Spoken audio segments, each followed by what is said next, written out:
Bill Stone once said, willingness to take risks is the path to success. Hello, everyone, and welcome to Nerdy Optometrist, a podcast channel for all things optometry. And this is your host, Ukti Vora. Before we get started on the episode, do remember to like, share, and subscribe, and share this podcast with all your friends and colleagues in the industry. While if you take a closer look at the quote where I started, the willingness to take the risk is something that defines my guest for today. She has taken risk constantly and has redefined how you all should live your life. I'm so glad and honored to have Miss Suzanne Sendel with us today, who is now joining the part of the nerdy family. Suzanne is known to reinvent herself at the age of 52, leaving behind a national sales management position in architectural lighting to join the visionary world of optical distribution. While for all those who are thinking it's too late, trust me, it's never too late because she's an icon right now in the industry. Susie's previous roles included where she served an architecture and design industry, running her own sales agency while furnishing luxury resorts and hotels worldwide. You can definitely see the luxury part in the way she dresses up. She definitely gives complex to a lot of us out here. She has engaged followers with inspiring videos, cross-marketing with her customers, and building brands collectively. She's known in an optical industry with her lot of initiatives. To begin with, an optical distributor, accessory designer of an optical pouch, the original FTG, FrameToGo. If you haven't checked that out, I'll be dropping the link of that product, and it is definitely a must-have for each and every one of us who are part of the industry, and as well as something that you want to give to all your patients. She's the nominee of RBC's 21-22 Women of Influence, mentor for Elevate Women, entrepreneurs, feature writer at Optical Prism magazine, co-author at Pursuit 365. Her mission is to deliver valued product, add excitement, and carry the most innovative styles of fashion frames. And if you ever even have bumped onto her profile, her frames, her look is phenomenal. And I think based on our offline conversation, that was also the reason why she decided to be part of the industry. So a very warm welcome, Susie, and it's such a pleasure to have you on this episode. That was one of the most beautiful introductions I've ever had. I'm so grateful. Thank you so much for having me. Wonderful. I mean, I have to say for all the audiences, she was a little bit unwell, but she's so dedicated. She decided to get back, and we're recording this. You can see, like how dedicated she is towards the eye care industry. Though I have briefly mentioned about being into architecture and designing, now into optical, I want to know a little more about how that transition actually happened. Tell us a little more about the story there. Thank you for asking. It's such a great story, and I believe reinvention is a big part of our lives, and many of us go through many opportunities in our life to take chances. And while I was away on vacation, my Ray-Bans broke. I went into a small optician's, and as they were repairing the temple, I discovered the most beautiful hand-painted frames. And I refer to them today as my magical frames because I purchased the frames, and the following year I was stopped just about everywhere. People wanted to know where I got the frames from, who the designer was, how they were made, and I was just fascinated by the response to this beautiful piece of art that I decided to don on my face every day.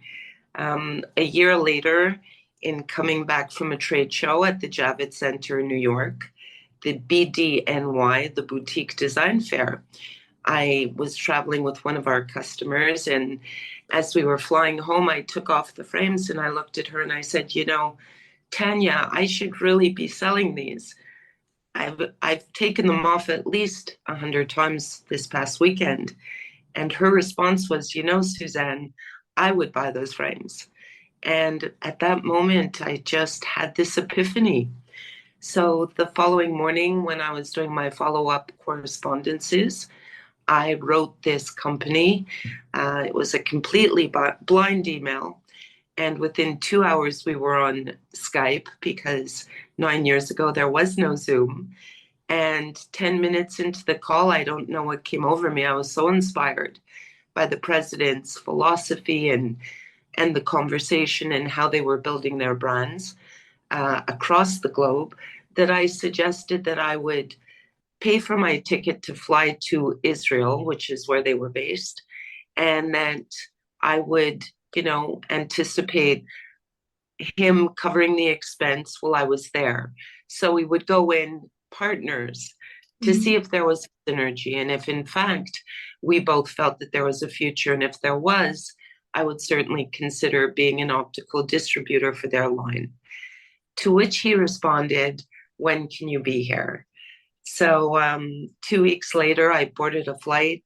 I didn't know who I was meeting, where I was going. All I knew was that I was wearing my magical glasses, and I couldn't wait to explore the next chapter of this possibility. And that's where it started.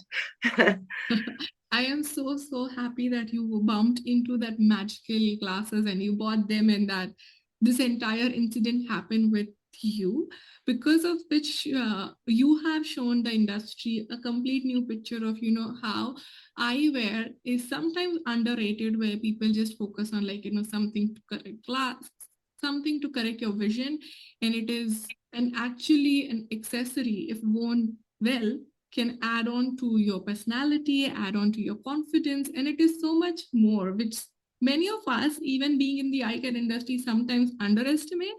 And if we are not able to translate or carry that thing ourselves, it might also become difficult to pass it on to our patients. So I know many of us are like, would want to try but are hesitant, but your journey of how you changed industry just based on your belief is truly inspirational, and I'm hoping people who are looking into trying to experiment something in whichever space they want to would want to pick up and feel like, let's do it today. That's wonderful. Well, I'm so pleased that you're inspired because, you're younger than I am and you are the future. And people that are coming up in the optical industry, I feel, really view this not only as a profession, but as a passion.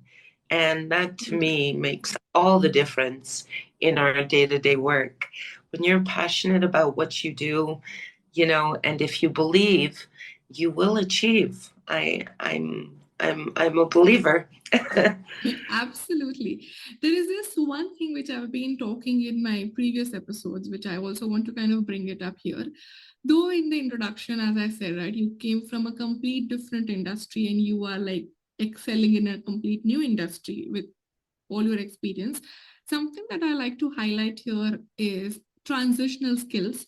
Sometimes we are just stuck with the fact, say, if I'm in academia or if I'm seeing patients, I might not be able to do something of my own or change something different that I'm doing from my regular work, right? You might have a little hesitation.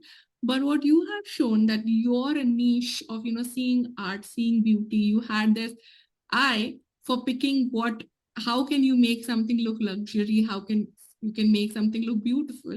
You use that talent and add it in a different industry altogether. So you need not know everything, you should just be passionate about something, and your transitional skills will help you excel in whichever direction you go.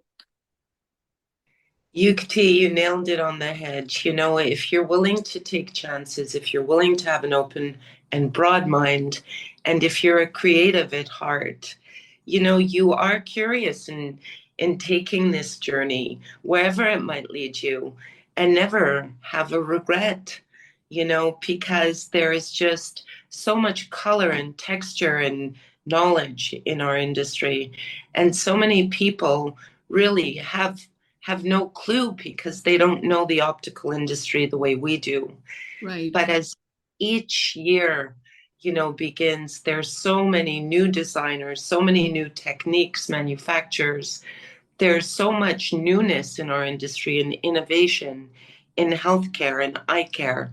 It's just a marvel. I will be a student of this industry for a lifetime. I have no doubt. Absolutely. I have said this even multiple times. If you, for whatever reason, anytime you bump into the eye care industry, you're not going back. This is what we do to people from every part of life. If you enter our eye care industry, there is no way out. So you're definitely here for the rest of your life. Well, Well, it's funny because I've heard an expression, multiple times now, and I find myself quoting it, that many who join the optical industry never leave. And now I really know why, and there you go. absolutely. So I also want to kind of be starting or being part of this industry, right? Like say just focusing on the eyewear and being a designer, working with a designer, being an optical distributor would still be a set path because there are people around you can learn. But starting your own company is a complete different initiative altogether. So you didn't try to do some one thing, but you try to do multiple things here. So tell me a little more about what was your motivation to start your own company and how was that journey like? Well, I had two employers in the last 10 years prior to joining the optical industry. And I must say, the experience of working for others after raising children and taking that block of time off, re entering the industry and being an employee and being a part of a culture and a community and an industry was wonderful. But when I fell in love with these glasses, I fell hard. And when it comes to true love, there's very little that can dissuade that. I just followed my path. And as I started with this one collection, we were approached by other collections. And I had a very unique mindset as to how I wanted to build our collections. And I started styling some really cool people. And we had a tremendous amount of support from our cohorts in the industry. So when I would do trade shows, I was just as keen on styling the exhibitors as I was the attendees because I wanted everyone to feel beautiful in our frames. It was really a life-changing experience to put on these glasses for myself, and I wanted to share that with others. So, also tell us a little more about your initiative about like FrameToGo, because that is a very innovative product. When I first saw it, I'm like, this is so cool, so simple, and I don't know why we didn't think about it. Sure, I have a couple with me. So, in traveling across Canada, in traveling, wearing a lot of different pairs of glasses because I have many, I'd love to actually show you some of my new frames. I have a new frame in the other room, but these frames are just amazing. Um, so, what would happen would be, in wanting to sport all these fabulous sunnies and frames and specs, I would misplace them or not be able to find them when I needed them. Or occasionally they would fall out of my hands and the lenses would get scratched. And of course, then there was the bulkiness of all these cases. Mm. So I got very frustrated. And I remember very clearly waking up one summer night, the middle of the night, and I had this vision. And I keep a notepad and pen on my night table, which I recommend for everyone because you never know what your brain could be doing while you're asleep. And I drew it and I went back to bed. And the following day, I placed a post on LinkedIn, asking for help, requesting the support of accessory designers who specialized in bags. And I connected with an amazing Parisian who was in Montreal at the time doing some subcontracting work for Roots and Rudsack. And I liked her at hello. She was so in style and she just carried herself beautifully, and I could tell by her confidence that there was a lot of talent there. So I showed her my sketch and we worked on it and developed it together. And 6 months later, we received our first set of samples. And It's been an amazing accessory. It's just we're selling it all over the world. We're custom branding it for corporate, for independent shops. We're selling it on a retail level. We're also approaching the hospitality industry, and we're getting a remarkable response. And we're expanding the product line. Originally, we started with 6 different samples, 3 in a vegan leather, 3 in a nylon, and 3 different colorways.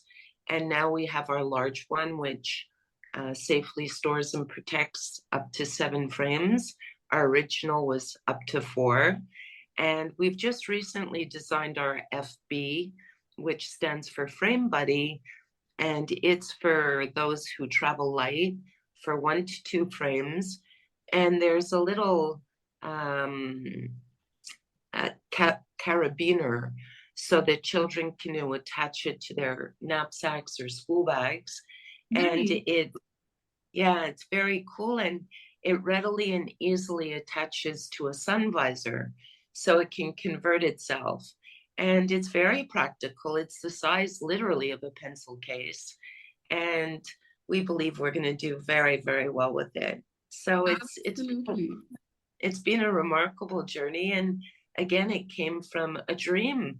So again, I want to reiterate, follow your dreams. I love that. You definitely follow your dreams. That's also like one of the motive where I try to capture everybody's stories, because the stories are so beautiful and there is always something to learn. But I really loved how you just sketched an idea, approached and reached out to people on LinkedIn. You had, I would say, like, no idea what the end result would be, but you had an idea, which instead of just letting it go, you decided to take it forward and do something out of it, even if it fails, right? Even if you were able to make one product which you are using for yourself, that would still have been such an amazing thing, because you've designed something for your convenience. So again, a huge shout out for all your efforts in doing and taking that initiative and reaching out to people, in talking to them, like designing something, spending 6 months, and now expanding the line as well, thinking about light travelers, kids, 5-pair holders, 7-pair holders. I think that's phenomenal. And though you make it sound like all dream, rosy, and nice, it's not always the case. There are always some roadblocks, some challenges, and we also like to capture that part of your journey, because that is something which shows your persistence as well as your passion. So tell us a little more about roadblocks. Well, the number one roadblock was at the starting gate. We created FTG, which stands for FrameToGo. We got our first set of samples on March 1st, 2020. And on March 13th, the nation and seemingly the world went on lockdown.